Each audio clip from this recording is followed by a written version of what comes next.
Hello, আসসালামু আলাইকুম। আবারও আসলাম শখের রান্না করতে।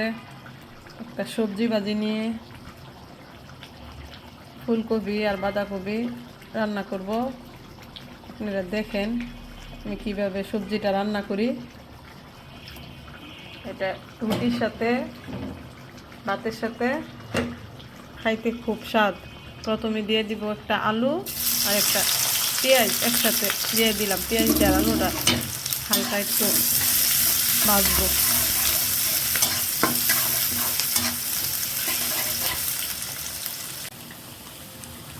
আলু আর পেঁয়াজ ভাজা শেষ।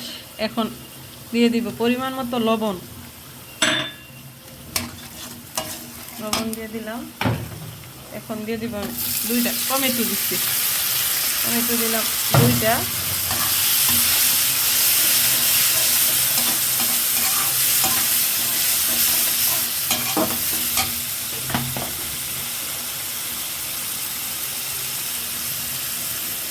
সাথে দিয়ে দিব মটরশুঁটি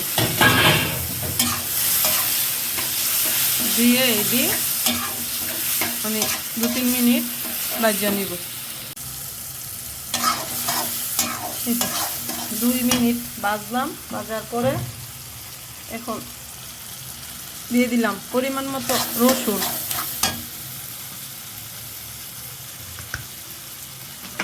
আদা।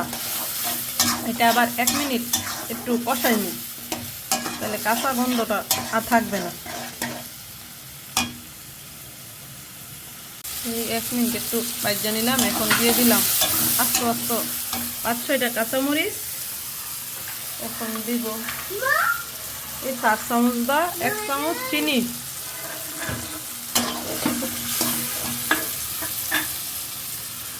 আর এখানে আছে হলুদ, জিরা, গোলমরিচ, গরম মশলার গুঁড়া, মরিচের ফাঁকি সব একসাথে করে দিয়ে দিলাম।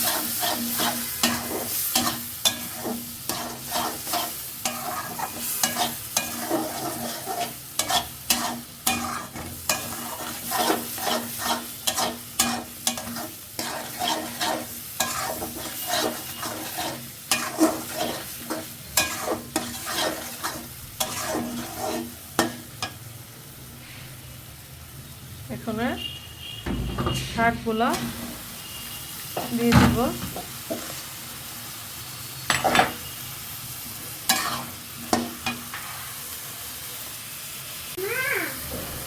দিব বাঁধাকপি শাক। ফুলকপি আর বাঁধাকপি একসাথে দিয়ে এভাবে মটরশুঁটি সব কিছু দিয়ে রান্না করলে সকালবেলা রুটির সাথে ভাতের সাথে খাইতে খুব স্বাদ লাগে। এই যে এখন একটা ঢাকনা দিয়া রাখা দিব। এই যে ঢাকনাটা উঠাই নিলাম। এখন আমি হালকা একটা নাড়া দিয়ে দিব। আমি এক্সট্রা কোনো পানি দিই নাই, এটার থেকে সুন্দর করে পানি উঠছে। এই পানিটা দিয়ে আমি রান্না করব, সুন্দর করে আধা ঘন্টা করে সিদ্ধ করব।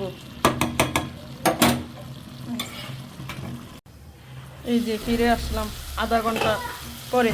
যে রান্না দেখুন শেষ।